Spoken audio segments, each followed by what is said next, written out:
Assalamualaikum warahmatullahi wabarakatuh.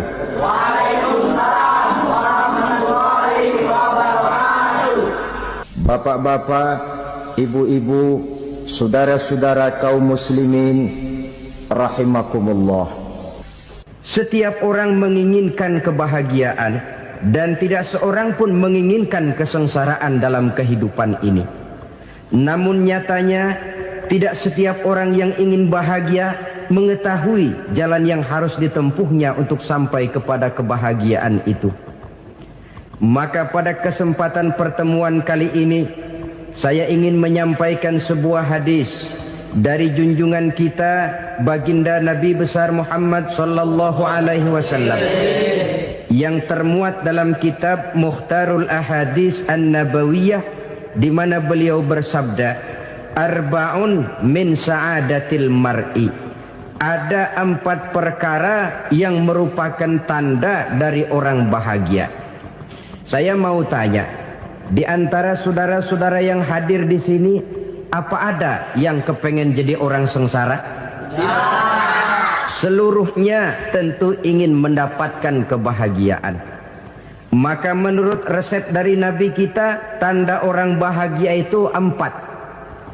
Jadi kalau saudara ingin bahagia harus mempunyai 4 perkara ini. Yang pertama, orang bahagia itu kata Nabi, darun wasi'un. Punya rumah biar bagus asal gede. Enak ngaturnya.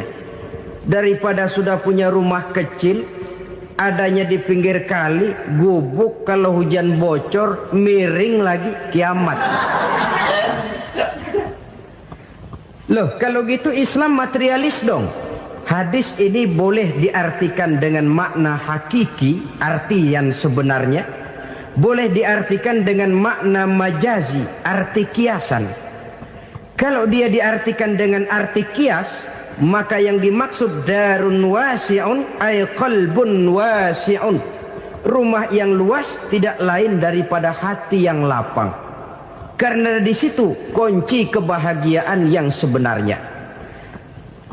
Walaupun kita cuma tinggal di petak berukuran 2 kali 3 meter, kalau hati kita luas rasanya rumah itu. Tapi biar rumah kita halamannya saja puluhan ribu hektar, ada kolam renangnya, kamar tidurnya tidak lagi terhitung. Kalau hati yang menempati rumah itu sempit, maka akan terasa sempit jugalah rumah itu. Tempat bergantungnya tidak lain adalah hati. Marilah kita mencoba melihat berbagai pandangan orang tentang bahagia ini.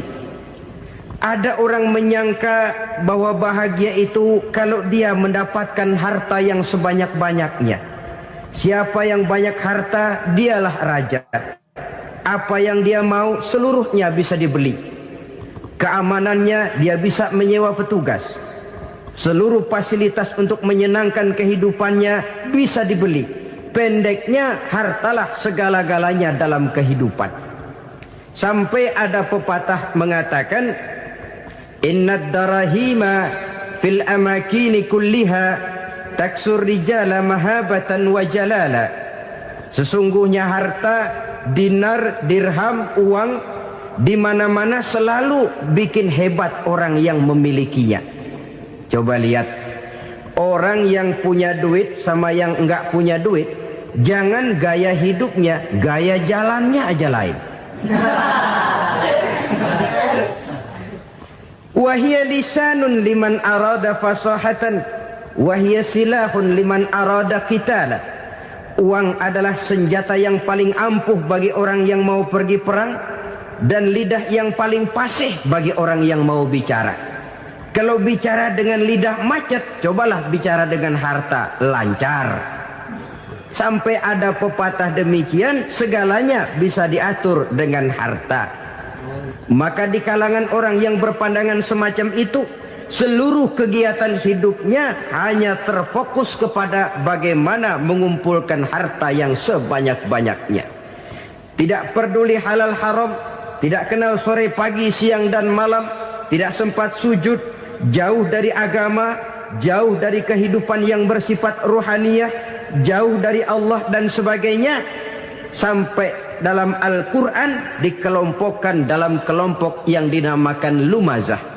Allazi jama'a malahu wa 'addadah yahsabu anna malahu akhladah. Mereka mengumpul-ngumpulkan harta sebanyak-banyaknya dan menyangka bahwa harta yang banyak itu dapat mengekalkan hidupnya, mengekalkan kekayaannya, mengekalkan kebahagiaannya. Saudara hadirin yang berbahagia, kalau pandangan hidup ini benar, artinya kalau harta memang merupakan satu-satunya hal yang dapat membuat orang bahagia, tentu di rumah mewah tidak akan pernah ada tangis derita. Tentu di satu tempat di mana fasilitas hidup serba menunjang tidak ada yang namanya penderitaan. Tapi suka dan duka, sedih dan gembira, senyum dan tawa adalah milik setiap orang, baik dia punya harta maupun dia tidak punya harta. Nyatalah bahwa harta semata-mata bukan merupakan jaminan bahwa orang akan bahagia, walaupun tanpa harta orang sulit untuk bahagia. Saya mau cerita, ada orang super kaya, namanya Aristotle Onesimus, raja tanker Yunani. Dia punya kapal tanker saja konon sampai 11 banyaknya. Punya perusahaan penerbangan yang disebut Olympic Airlines. Punya hotel di berbagai kota besar di dunia ini, sejak dari New York, London, Paris, Rome dan sebagainya. Bahkan punya pulau yang dia namakan Pulau Scorpio. Ini kan namanya sudah kaya nggak tanggung-tanggung, punya pulau.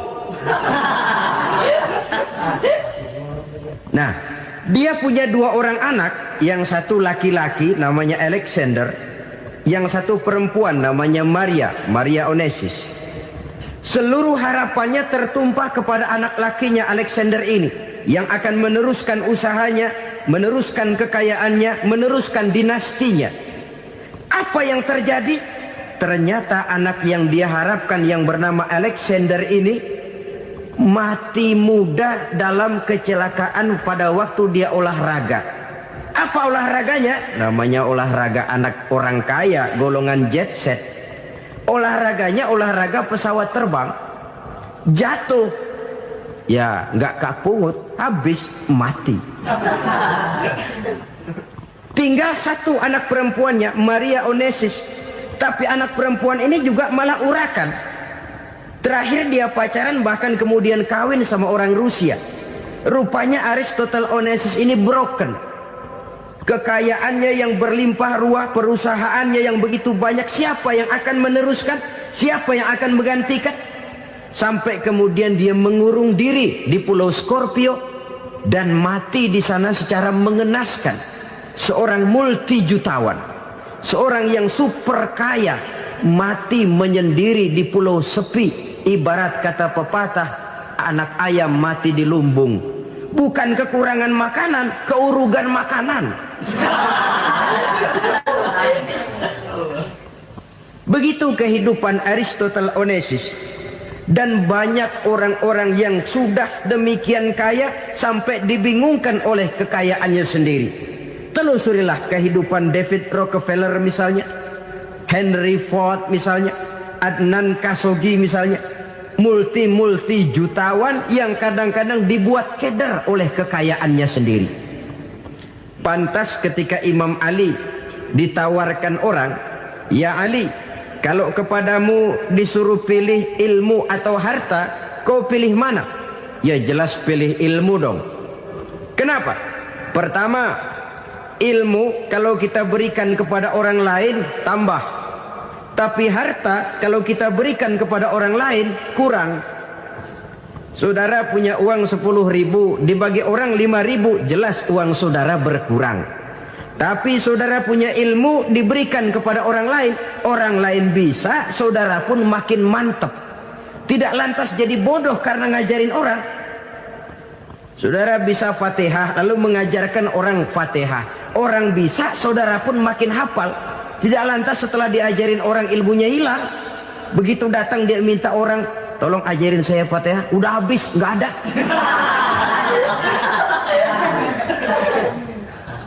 Yang kedua kata Imam Ali, ilmu menjaga kita. Kalau harta, kita yang harus jaga. Makin banyak ilmu, makin terpelihara diri seharusnya. Tetapi makin banyak harta, makin bingung kita jaganya. Sampai kadang-kadang kalau perlu seluruh keliling rumah dipasangi alarm. Belum cukup disewakan anjing besar-besar, pasang di depan pintu, awas anjing galak. Masih belum cukup juga, cari centeng tukang-tukang kepruk jaga rumah. Masih terasa belum aman, padahal rumahnya dikelilingi tembok besar. Di balik tembok ada pintu-pintunya tebal. Di balik pintu itu terbuka masuk kamar, kamar pun ada pintunya, pintunya pun kuat. Masuk ke dalam kamar ada lemari, lemarinya pun pintunya kuat, dikunci, kuncinya pun kuat. Tapi terhadap seluruhnya yang timbul cuma sekedar was-was saja. Kesimpulannya sekali lagi, tanpa harta orang memang sulit untuk bahagia. Tapi harta semata-mata tidak merupakan jaminan orang akan bahagia. Dengan hati yang luas, itu modal utama untuk mencapai kebahagiaan hidup. Orang yang hatinya luas, saudara-saudara, punya hati yang lapang, melihat kenyataan hidup ini, dia bersyukur senantiasa kepada Allah. Lantas tidak timbul hasud dan iri hatinya. Oleh karena itu, jiwanya selalu lapang. Kalau tidak, cupik hati namanya. Dangkal pandangan, tidak senang melihat orang lain dapat nikmat, dan itu sering dijadikan contoh. Kalau orang yang lapang dada, dia lihat tetangganya beli TV baru, dia berkata, alhamdulillah ya, tetangga kita beli TV, mudah-mudahan kita bisa ikut nonton. Lapang dadanya. Tapi orang yang sempit hati, lihat tetangga beli televisi, meriang. Enggak diapa-apain, meriang. Besoknya dengar tetangga beli motor, makin sakit, ke rumah sakit. Lalu di rumah sakit dengar tetangganya beli mobil, mati. Disiksa oleh perasaannya sendiri. Orang kalau hati sudah sempit dalam hidup, kemanapun dia pergi, sempit rasanya medan kehidupannya. Kemudian kita melihat juga ada orang yang menilai bahwa bahagia itu katanya kalau punya kedudukan yang tinggi, pangkat yang agung, wibawa yang besar. Mungkin betul, tapi mungkin juga tidak.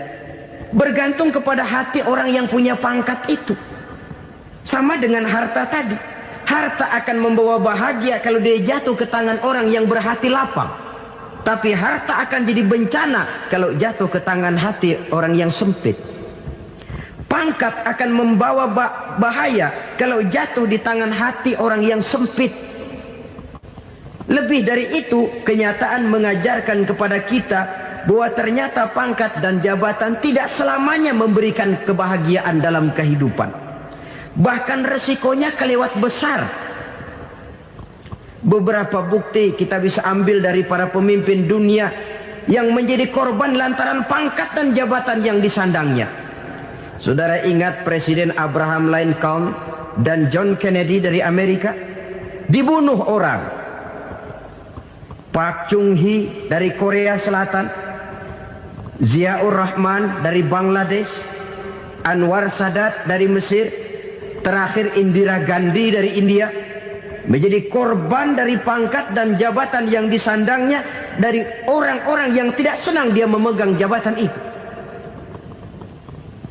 Dia akan mudah mengundang bencana. Sehingga pantas kalau seorang presiden terkemuka Amerika, Harry Truman namanya, dia mengatakan jabatan presiden itu, kata dia, seperti orang nunggang macan, naik macan. Harus kita taiki, kalau enggak dia bakal nerekam kita, ngeri katanya. Adapun orang yang hatinya lapang, kalau dia menerima pangkat dan jabatan, dianggapnya itu satu kesempatan untuk berbuat baik. Tapi orang yang berhati sempit, menerima pangkat dan jabatan, bukan kadang-kadang menerima, malah berusaha setengah mati mencapai dengan segala cara. Kalau perlu jilat atas, jilat atas. Jadi golongan sumuhun dawu. Jadi kelompok kulon nuwun, yes sir, yang kerjanya cuma oke bos. Kalau perlu jilat atas, jilat atas. Kalau perlu injak yang bawah, injak yang bawah. Perlu sikut kiri kanan, sikut kiri kanan. Yang penting pangkat dapat, jabatan dapat. Orang yang semacam ini, kalau sudah mempunyai pangkat dan jabatan, biasanya dia tidak menganggap itu sebagai amanah, tidak menganggap sebagai kesempatan berbuat baik, tapi malah kesempatan untuk memperturutkan hawa nafsunya yang dilatar belakangi oleh kesempitan hatinya tadi. Apalagi kalau orang memperoleh pangkat karena banyak mengeluarkan uang. Seakan-akan pangkat dan jabatan itu sekarang macam proyek, pakai tender. Siapa yang berani bayar segini, naik. Nggak berani, minggir. Padahal logikanya, kalau orang mencapai satu jabatan karena banyak mengeluarkan uang, hampir bisa dipastikan bahwa setelah jabatan itu dia pegang, langkah pertama yang akan dilakukannya ialah berusaha bagaimana uang yang dia keluarkan supaya kembali. Ya paling kurang pulang modal dulu dong. Soal mikirin rakyat soal nanti, tapi ini modal harus pulang. Itu celakanya kalau orang memperoleh pangkat dan jabatan cuma karena banyak mengeluarkan uang. Jarang orang yang mempunyai keyakinan dan pandangan bahwa pangkat dan jabatan merupakan amanah. Jadi sekali lagi, pangkat dan jabatan mungkin saja membawa kebahagiaan kalau jatuh ke tangan orang yang berhati lapang. Tapi bisa jadi bencana kalau dia jatuh ke tangan orang yang mempunyai hati yang sempit. Dan lagi-lagi stresnya hati yang lapang. Lalu sebagian orang, saudara, ada yang berpandangan katanya bahagia itu kalau jadi orang terkenal, mempunyai popularitas, menjadi idola di kalangan remaja, di kalangan orang tua, di segala lapisan masyarakat. Padahal makin populer orang makin terikat dia. Ya kalau macam kita ini kan nggak punya nama, nggak populer, tengah malam buta mau nongkrong di warung Tegal aman. Tapi pangkat, jabatan, kedudukan, popularitas menyebabkan kita diikat dengan berbagai macam peraturan. Cuma mandi sama ke WC saja yang nggak dikawal.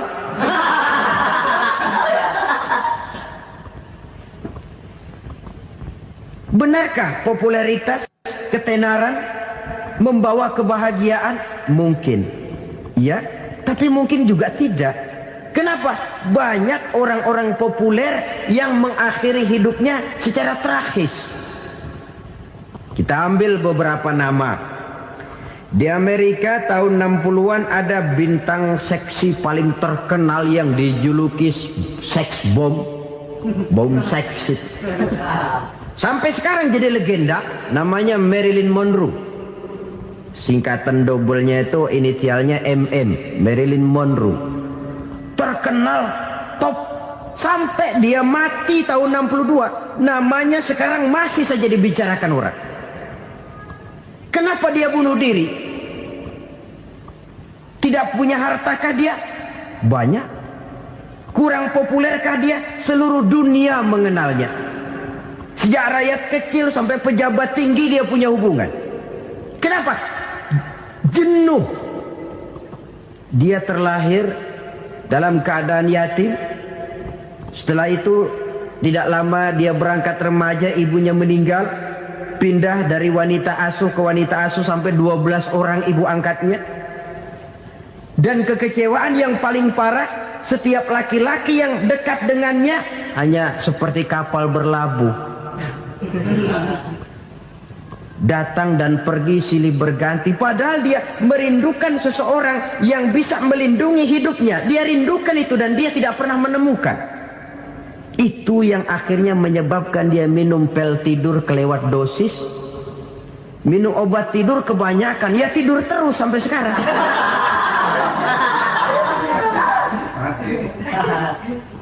Dia mengakui, saya telah memiliki ketenaran, tapi saya tidak pernah hidup dalam ketenaran itu. Saya pandai main sandiwara, tapi saya ingin hidup dalam alam yang real sebagaimana umumnya orang. Itu yang dia rindukan. Menyusul jejak yang namanya Marilyn Monroe ini, Billie Holiday, saudara kenal tentu, di rumah sakit dirawat. Dia juga minum obat overdosis, mati lagi.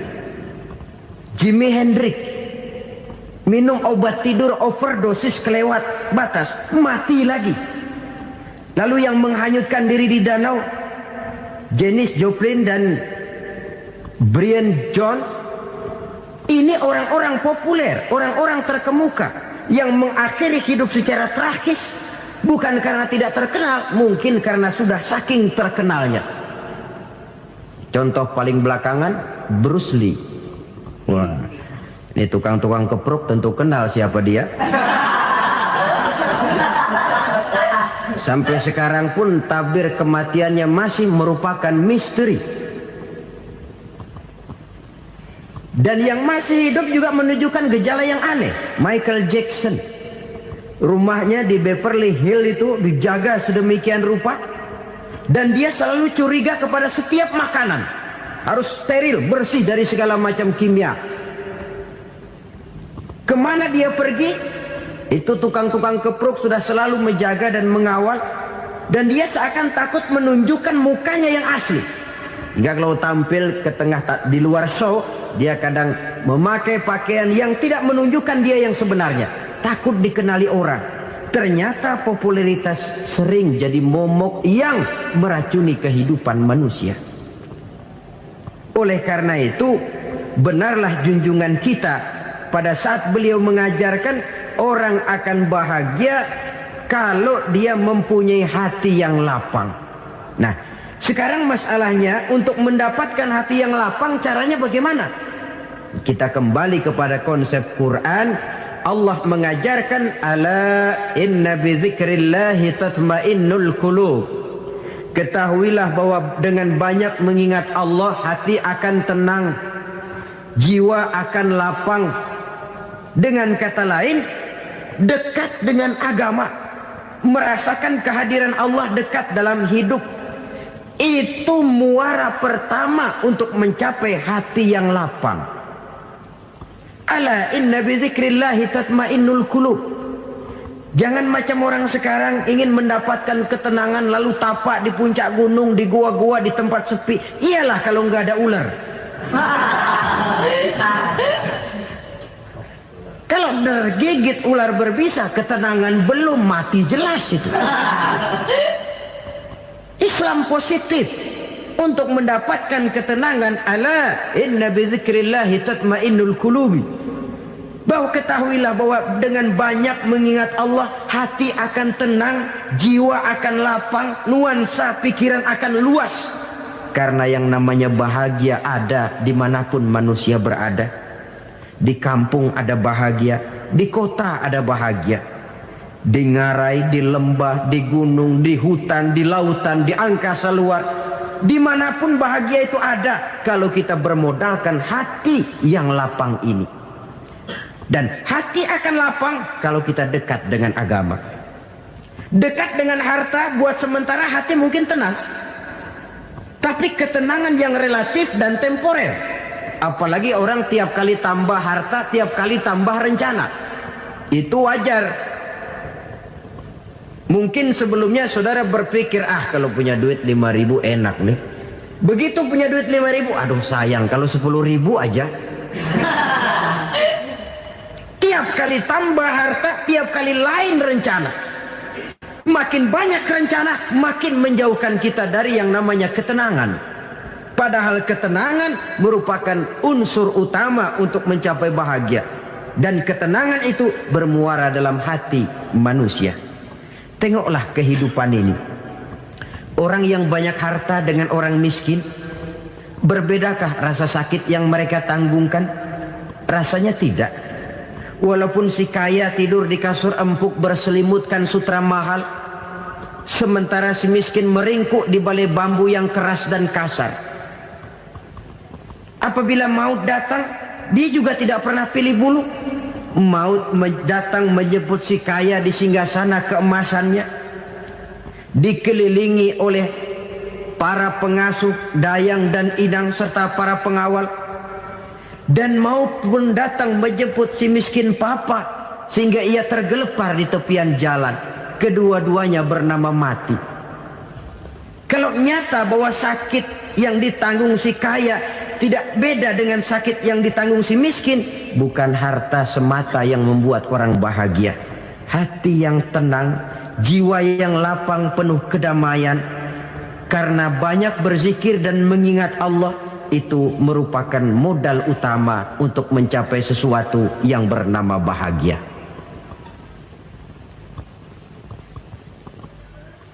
Saudara hadirin yang saya hormati, inilah yang pertama dari 4 ciri yang digambarkan oleh Nabi tentang tanda-tanda orang bahagia. Dan harus berangkat dari yang pertama ini, hati yang lapang. Ini yang harus kita miliki lebih dahulu. Baru nanti akan menyusul kepada poin yang ketiga, kedua, dan selanjutnya. Sebab kalau hati sudah terisi dengan jiwa yang lapang, seluruh persoalan insya Allah akan bisa kita atasi dengan sebagaimana mestinya. Yang kedua sekarang, tanda orang bahagia menurut baginda Nabi, markabun syariah. Orang bahagia itu, kata beliau, punya kendaraan biar cepat asal lancar. Artinya kemana dia mau pergi mudah. Apa maksud hadis ini? Kalau kita kaji lebih dalam, kendaraan itu kan alat transportasi. Transportasi tidak lain adalah usaha memudahkan komunikasi. Pindah dari situ kepada teori bahwa manusia adalah zon political, makhluk bermasyarakat yang tidak bisa memenuhi kebutuhan hidupnya secara sendirian. Kita memerlukan keberadaan orang lain dalam kehidupan ini.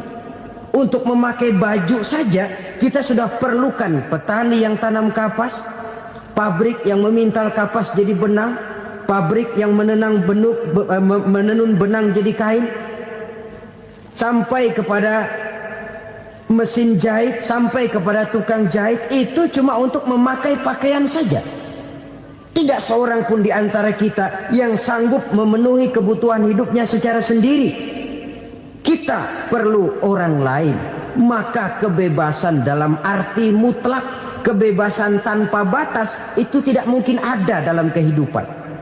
Karena kita mengadakan yang disebut interaksi sosial. Setiap kegiatan kita tentu melibatkan orang lain. Menurut kita barangkali kita bebas jalan di jalan raya semaunya, tapi orang lain berkendaraan pun merasa bahwa ini ada juga jalan haknya. Dan begitu selanjutnya. Oleh karena itu, maksud dari kendaraan yang cepat ini adalah khulata'uhu ma'as solihin. Lingkungan pergaulannya terdiri dari orang-orang soleh. Pergaulannya luas. Kemana dia pergi ada temannya. Kesulitannya ada tempat dia cerita. Dan kesulitan kalau sudah diceritakan kepada orang lain, taruh kata orang itu tidak bisa menolong, namun menceritakannya kepada orang yang kita percayai, kan paling kurang sudah mengurangi beban jiwa, mengurangi tanggungan batin, merasa masih ada tempat kita cerita. Maka lebih baik orang awam yang mau bergaul ketimbang orang setengah alim tapi ngunci pintu. Sebab nantinya akan timbul sikap picik, cupik pandangan, dan tidak luas menghadapi kenyataan dalam kehidupan ini. Namun yang harus kita garis bawahi, pergaulan memang mesti luas. Namun jangan sekali-kali lupa bahwa pergaulan sangat besar pengaruhnya dalam ikut membentuk kepribadian manusia. Sehari-hari bisa kita bilang, kalau kita dekat sama tukang minyak wangi, sekalipun nggak dibagi minyaknya, baunya tentu dapat. Betul? Tapi dekat sama tukang elas, walaupun nggak kena apinya, asapnya mesti kena. Kalau Syauqi mengatakan lebih jelas lagi, man asyaral asrafa asa musyarrafan wa muasyiral anzali ghairu musyarrafin. Awalam taral jildal hakira muqabbalan bisagri lamma sara jildal mushaf. Siapa yang bergaul dengan orang mulia, dia bakal ikut menjadi mulia. Tapi siapa yang berteman dengan orang hina, dia tidak bakal ikut menjadi mulia. Tidakkah kau lihat, kata Syauqi, kulit kambing yang hina pun dicium orang ketika menjadi kantong Quran. Kulit kambing hina, kalau dia sendirian gak ada yang mau cium. Tapi begitu dia bergaul dengan Quran, menjadi kantong Quran, dipakein minyak wangi, ditaruh di tempat yang tinggi, mau diambil dicium dulu, dibawa dengan penuh hormat dan hati-hati. Kulit kambing yang hina lantaran berteman dengan Quran, numpang mujur. Tapi coba lihat kalau kulit kambing berteman dengan kayu, jadi beduk, habis. Zohor dikemplang, asar dipukul. Itu pun sedikit saja, cuma salah milih teman. Yang temannya Quran dihormati orang, yang temannya kayu lantaran jadi beduk, gelap-gelap subuh orang udah kemplangnya.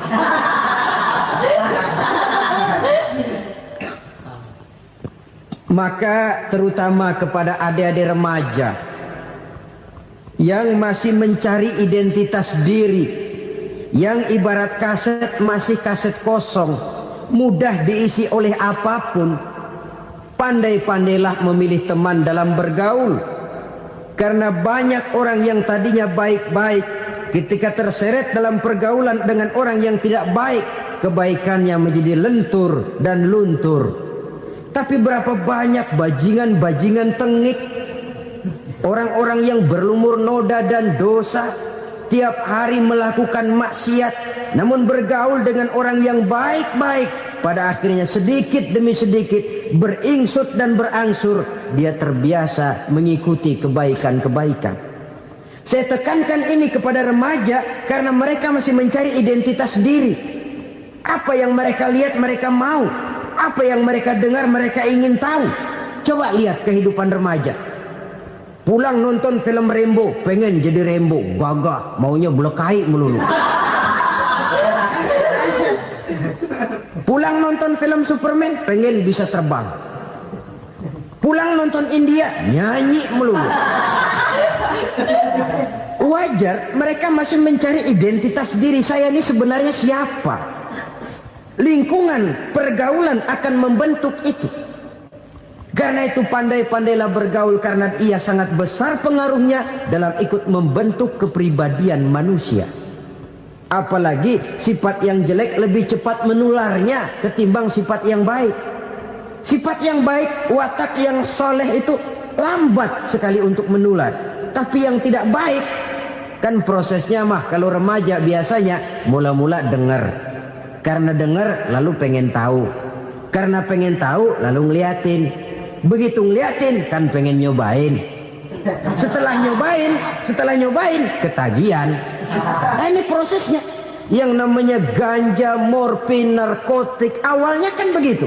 Mula-mula dengar, katanya kalau sudah fly to the sky, sudah melayang ke langit katanya, disitulah puncak kebahagiaan. Mulanya cuma dengar. Karena dengar pengen tahu. Karena pengen tahu lalu ngeliat, kumpul sama orang yang suka ngeganja. Setelah ngeliat, nah pengen ngerasain. Begitu ngerasain enak juga, ketagihan. Kalau sudah ketagihan jadi penyakit kronis, bisa merembet kepada yang lain. Iya, kalau orang tuanya mampu untuk beli morfin, beli ganja. Kalau tidak kan pikirannya ngayap, jemuran siapa ya gue sabet. Timbullah perbuatan-perbuatan negatif yang bermula dari salah pergaulan.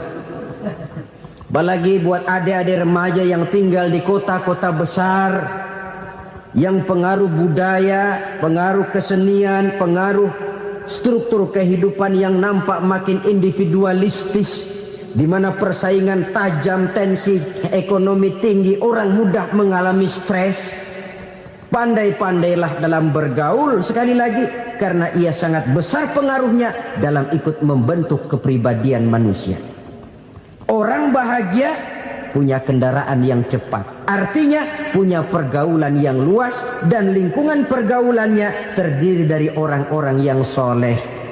Kemana dia pergi ada teman, kesulitannya ada tempat dia cerita. Tapi kalau sudah menyendiri, hidup sendiri, kesulitan dipikiri sendiri, bisa mati belum waktunya. Tidak ada tempat berbagi rasa, tidak ada tempat bercerita, tidak ada tempat mengurangi beban dalam kehidupan. Pantas betul kalau Islam sangat menggalakkan dan menganjurkan orang kalau sudah sampai waktunya itu untuk melangsungkan nikah. Kata Nabi, ya ma'syaras syabab man istata'a minkumul ba'at falyatazawwaj. Hai para pemuda, kalau sudah mampu memberi nafkah, kawinlah, nikahlah kamu. Kenapa? Sudah ada teman hidup, tempat berbagi rasa. Kesulitan kalau ada tempat cerita akan lebih ringan ketimbang kita telan sendiri, walaupun bobot kesulitannya sama beratnya. Saudara-saudara kaum muslimin rahimakumullah, inilah ciri yang kedua, punya kendaraan biar cepat asal lancar. Kemana kita mau pergi gampang. Dengan kata lain, setelah hati yang luas, pergaulan yang luas. Dua. Yang ketiga sekarang, tanda orang bahagia itu menurut Nabi, misbahun mudhi'un, punya lampu yang terang. Oh, itu enggak problem. Sekarang sudah zamannya listrik masuk desa, Pak. Lampu sudah terang semua. Betul, kalau itu yang dimaksud.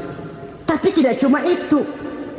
Karena lampu yang dimaksud di sini, lampu yang akan menerangi seluruh perjalanan hidup. Dan perjalanan hidup itu sudah dimulai sejak kita terlahir ke alam ini, sampai masuk ke alam barzah, kumpul di padang mahsyar, sampai ke akhirat. Lampu yang menerangi itu yang diperlukan. Kalau lampu, katakanlah yang paling top sekarang kan lampu jenis Mercury. Taruhlah itu di rumah kita, dia cuma menerangi rumah kita. Menerangi hati pun tidak sanggup. Bila kita masuk ke alam barzah, alam kubur, sanggupkah si Mercury yang begitu terang menerangi alam barzah kita? Tidak sanggup lagi. Sanggupkah lampu yang ratusan watt, bahkan puluhan ribu watt menerangi kehidupan di padang mahsyar? Tidak akan sanggup lagi. Kalau demikian, yang dimaksud lampu yang terang di sini apa? Tidak lain amal soleh, kebajikan yang kita lakukan dalam hidup. Itu yang akan jadi lampu penerang. Di dunia nama kita akan terang. Jasad kita boleh hancur terkubur tanah, tapi nama kita akan dikenang orang. Begitulah kalau orang meninggalkan kebajikan dalam hidup seperti sekarang.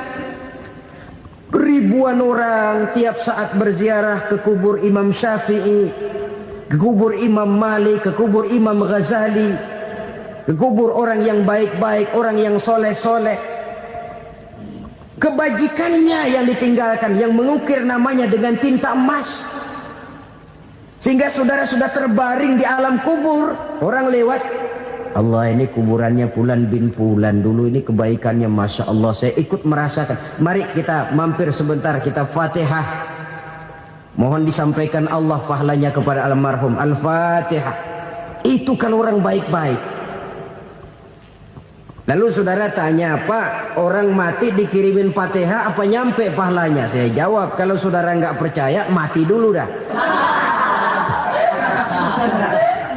Nanti saya Fatihain, tungguin di sana. Umpama nggak sampai, balik lagi kemari. Sekarang ini kan maunya otak-otakan saja. Kalau nggak masuk otak, nggak percaya. Padahal alam gaib itu nggak bisa diotak-otakin. Sama saja dengan saudara pernah dengar cerita kapal tanpa emas tenggelam kan? Pernah nggak? Di mana? Ya, di laut Masalembo. Begitu ke tanpa emas tenggelam, ratusan penumpang itu terjun ke laut, dipermainkan gelombang, berjuang menghadapi maut itu. Orang lagi timbul tenggelam di lautan, dihantam ombak, kita tengokin pakai helikopter. Pak, lagi timbul tenggelam ya? Iya, tolongin. Jangan khawatir Pak nih, saya kirim intan Pak, harganya 10 juta. Kira-kira orang yang timbul tenggelam di laut seneng nggak? Tidak. Kan mahal toh intan 10 juta. Kenapa dia nggak senang? Karena intan 10 juta dalam kondisi seperti itu tidak sanggup menyelamatkan dia. Dia akan girang kalau dikirimin ban mobil bekas, dikirimin papan terentang atau bambu. Intan yang 10 juta dia nggak girang. Ban mobil bekas yang 1000 perak, tuh pegang, itu yang dia girang betul. Inilah sebabnya Nabi berkata, mal mayyitu fi qabrihi illa kal ghariqil mutaghawwis. Orang yang meninggal di alam kuburnya seperti orang timbul tenggelam di lautan. Yantaziru da'watan min ahli, menunggu doa dari keluarganya yang masih hidup. Duh, bapak saya sudah meninggal, saya sayang benar sama dia. Kirimin kulkas ke kuburannya Itu sama saja dengan tadi orang tenggelam di lautan dikirimi intan yang harganya 10 juta, tidak sampai. Begitulah kalau kebajikan yang kita tinggalkan dalam hidup, sudah mati pun kubur kita masih diziarahi orang. Tapi kalau jahat yang kita tinggalkan, boro-boro lah orang mau doa lewat dekat kuburan kita juga serem. Tuh bajingan no, dulu mati dipendem di situ tuh. Jangan lewat situ, ntar kesurupan, jangan. Lewat saja orang ngeri. Konon lagi membacakan Fatihah dan mengirimkan doa. Hidup pada hakikatnya adalah kesempatan untuk berbuat baik. Maka sekali kesempatan itu diberikan, manfaatkan dengan sebaiknya. Sebab kesempatan kedua tidak akan pernah ada. Kesempatan berbuat baik di sini, di akhirat sudah pembalasan namanya. Sekali kesempatan itu dicabut, dia tidak akan pernah dikembalikan lagi. Kata Iqbal, hidup tidak mundur ke belakang, Bung. Berhenti diinjak orang, mundur hancur. Tidak ada kata mundur dalam hidup ini. Berhenti diinjak orang, mundur kecebur. Tidak ada kata lain. Harus maju dalam kehidupan, dalam artian yang positif. Hidup adalah kesempatan untuk mengumpulkan kebajikan yang sebanyak-banyaknya. Di situ nilai daripada manusia. Sekarang ini memang nggak kelihatan kok, orang yang banyak pahala sama yang banyak dosa nggak kelihatan kok. Barangkali kalau habis bikin dosa palanya pada benjol, mungkin orang takut sama dosa. Tapi sekarang sama saja, orang yang banyak dosa dengan yang nggak banyak dosa jalan bareng dari belakang, sama, nggak kelihatan beda. Tapi ada waktunya di mana pahala memegang peranan, di mana dosa diperlihatkan. Sama saja kalau kita bawa mobil siang, lampu kan nggak begitu berfungsi. Apa lalu bilang, alah ini lampu berat-beratin, copot-copotin aja dah. Tidak perlu begitu. Kenapa? Pada suatu saat malam senja akan datang. Bila matahari terbenam, senja pun datang, gelap mulai merayap, disitulah baru terasa perlunya lampu. Pahala begitu. Sekarang orang yang nggak ada pahalanya nggak kelihatan dalam kehidupan. Tapi pada suatu saat senja kehidupan akan datang. Ajal merenggut nyawa, malam merayap, dan hidup mulai diliputi kegelapan di alam barzah. Dikala itu kalau nggak punya lampu, alangkah malangnya kita. Sebab amal yang baik, kata Nabi, di alam barzah itu akan diciptakan menjadi perempuan yang cantik menemani kita. Amal yang jahat akan menjadi orang yang paling jelek nemenin kita. Udah di tempat gelap yang nemenin jelek.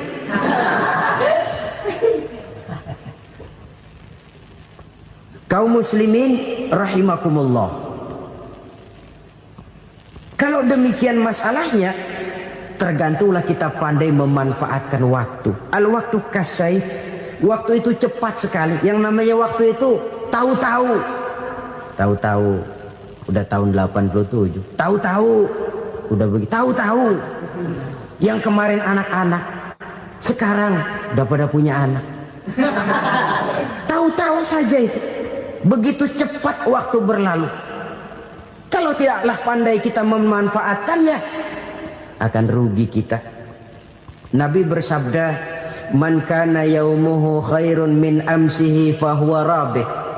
barang siapa yang hari ini lebih baik daripada hari kemarin, itu orang untung.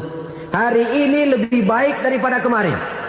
Bulan ini lebih baik dari bulan kemarin. Tahun ini lebih baik dari tahun kemarin. Itu orang yang beruntung. Tahun kemarin sembayangnya maghrib doang, sekarang udah tambah isya.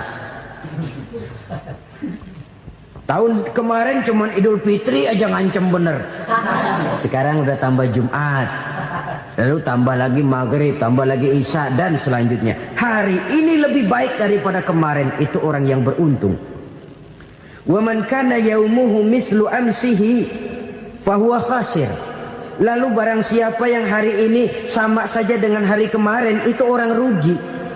Hari ini sama dengan kemarin, rugi itu. Bulan ini begitu, bulan kemarin begitu, tahun ini begitu, tahun lalu juga begitu. Rugi itu orang. Rugi apa? Rugi umur. Umur tambah, amalan gak pernah tambah. Dan saya pikir lebih merupakan azab ketimbang nikmat kalau orang dikasih panjang umur cuma untuk numpuk dosa. Mending mana? Panjang umur banyak dosa sama pendek umur dikit dosa? Mending mana? Mending mana? Ya, paling mending tentu panjang umur banyak pahala. Tapi kalau tidak, sekali lagi, lebih merupakan azab ketimbang nikmat kalau orang diberikan panjang umur tapi cuma untuk sekedar menumpuk dosa. Kehilangan kesadaran bahwa dunia bukan terminal akhir dari satu perjalanan. Dia cuma halte di mana kita berhenti sebentar untuk menuju kepada terminal yang hakiki. Saudara-saudara kaum muslimin rahimakumullah, inilah lampu yang akan menerangi kehidupan. Amal yang kita lakukan di dalam kehidupan. Jadi yang dimaksud dengan lampu yang terang, kebajikan yang kita kerjakan dalam hidup. Nah, setiap orang di awal tadi saya bilang ingin bahagia. Bahagia itu kan hakikatnya kumpulan senang dan selamat. Senang, selamat. Apa bedanya? Senang tapi tidak selamat, nggak bahagia. Selamat tapi nggak senang, nggak bahagia orang. Contoh, kalau orang korupsi, duitnya banyak, senang dia, tapi keselamatannya. Ada tentara baris di samping rumahnya udah bingung, padahal tentara latihan. Tentara cuma latihan, dia bingung. Senang, tapi karena keselamatannya tidak terjamin, dia tidak bahagia. Sebaliknya pegawai negeri jujur benar cuma segaji-gajinya, selamat nggak korupsi tapi melarat, ya nggak bahagia juga, kurang senang. Kesenangan dan keselamatan untuk dunia saja, ya sekali lagi, kalau cuma sekedar untuk dunia saja bisa dibeli pakai uang, bisa dibeli pakai uang. Saudara ingin selamat bisa dibeli pakai uang, saudara ingin senang bisa dibeli dengan uang. Tapi setelah mati masuk ke alam barzah, habis kekuasaan uang. Nggak bisa lagi beli keselamatan pakai uang, tidak mungkin lagi membeli kesenangan dengan uang. Di situ pahala yang megang peranan. Makin banyak pahala, makin banyak saham untuk membeli kesenangan dan keselamatan, untuk memperoleh yang namanya bahagia. Dan jangan lupa loh, di alam barzah kita nggak sebentar, menunggu datangnya kiamat. Loh iya, kalau kita begitu dikuburin terus kiamat datang, untung. Tapi kalau masih harus 1000, 2000, puluhan ribu tahun yang akan datang, dalam satu penantian yang begitu lama, tanpa saham untuk memperoleh kebahagiaan, satu kemalangan yang tidak ada pernah putus-putusnya. Janganlah tergelincir oleh kebahagiaan sebentar yang menipu dengan mengorbankan kebahagiaan hakiki yang berjangka panjang. Apa artinya senyum sejenak kalau harus ditebus dengan tangis seumur hidup? Biarlah kita minum jamu, pahit memang, getir memang, tapi kan besok badan sehat. Daripada sekarang minum sirup, manis memang, enak memang, tapi bibir pada jontor besoknya. Sirawan, batuk, nggak karu-karuan. Banyak orang tertipu oleh kesenangan yang sebentar. Padahal laisa kullu ma yalma'u zahaban. Belum tentu semua yang berkilat itu emas. Belum tentu semua yang gemerlap itu intan. Karena itu marilah manfaatkan kesempatan yang diberikan Allah ini untuk mengumpulkan kebajikan yang sebanyak-banyaknya. Yang terakhir sekarang, yang keempat, tanda orang bahagia kata Nabi. Zaujatun salihah. Orang bahagia itu tanda yang keempat kata Nabi, punya istri biar cakep asal taat. Sudah surga itu gitu. Cakep taat. Istri kayak gitu, kalau belum mati jangan dikuburin dulu. Sudah cakep taat lagi. Tapi kadang-kadang enggak, udah jelek ngadat melulu. Apa yang mau dipilih? Sebab itu Quran mengatakan istri pakaian untuk suami, suami pakaian untuk istri. Kenapa suami istri diibaratkan pakaian? Alangkah tingginya gaya bahasa Quran ini. Suami istri teman hidup, hidup perjalanan panjang. Sejak kita dalam rahim sudah ada hidup kan di sini. Sampai ke alam dunia, masuk ke alam barzah, kumpul di padang mahsyar, sampai menuju akhirat, itu perjalanan hidup. Carilah istri atau suami teman hidup yang membawa manfaat tidak hanya kehidupan di dunia ini, sampai di alam barzah, sampai di padang mahsyar. Suaminya mungkin meninggal lebih dulu atau istrinya mungkin meninggal lebih dulu. Tapi suami atau istri yang masih hidup berbuat kebajikan. Suami saya meninggal, ada hartanya, saya sedekahkan, niat pahala untuk almarhum suami saya. Ini teman hidup. Tidak dibatasi dan tidak bisa dipisahkan oleh maut sekalipun. Zohirnya mungkin pisah, badannya mungkin pisah, tapi hatinya, jiwanya, kebersamaannya dalam menghadapi kehidupan. Karena itu, saudara-saudara, bahasa Quran indah. Suami istri diibaratkan seperti pakaian. Apa fungsi pakaian? Pertama, pakaian jadi kebanggaan. Artinya suami harus menjadi kebanggaan istri, istri harus jadi kebanggaan suami. Yang kedua, pakaian itu kan fungsinya menutup aurat. Artinya sesama suami istri harus saling menjaga kekurangan masing-masing. Jangan malah sesama suami istri saling membongkar rahasia dan aibnya sendiri-sendiri. Istrinya diceritain jeleknya di mana-mana, atau suaminya dibongkar rahasianya di pasar umum. Itu sudah tidak lagi berfungsi sebagai pakaian. Kenapa semua ini diperlukan? Karena kita menyadari bangsa yang baik terdiri dari masyarakat yang baik. Masyarakat yang baik merupakan susunan dari warga yang baik. Warga yang baik adalah terdiri dari rumah tangga yang baik. Dan rumah tangga yang baik merupakan susunan dari pribadi yang baik. Dari situ langkah dimulai. Membangun satu bangsa yang baik diawali dengan membangun rumah tangga yang baik, dengan menciptakan pribadi-pribadi yang baik. Sehingga dari sini diharapkan berkembanglah nilai-nilai kebaikan. Orang akan bahagia mempunyai istri yang soleh. Kenapa? Tidak ada seorang suami bisa sukses jadi apapun dia, apapun profesinya. Dokterkah, kiaikah, mubalikah, petanikah, pengusahakah, pejabat tinggikah, tidak ada seorang suami yang bisa sukses tanpa peran serta istrinya. Walaupun memang peranan itu tidak begitu kelihatan, tapi sangat menentukan. Karena itu, saudara hadirin yang saya hormati, Islam sangat menghargai kaum wanita, memberikan kedudukan yang tinggi sepanjang tidak mematikan kodrat kewanitaannya. Nah, kalau sudah kesuksesan ini diawali dari rumah tangga, karier di masyarakat mudah untuk dikejar. Tapi keberantakan di rumah tangga merupakan kegagalan pertama di tempat lain.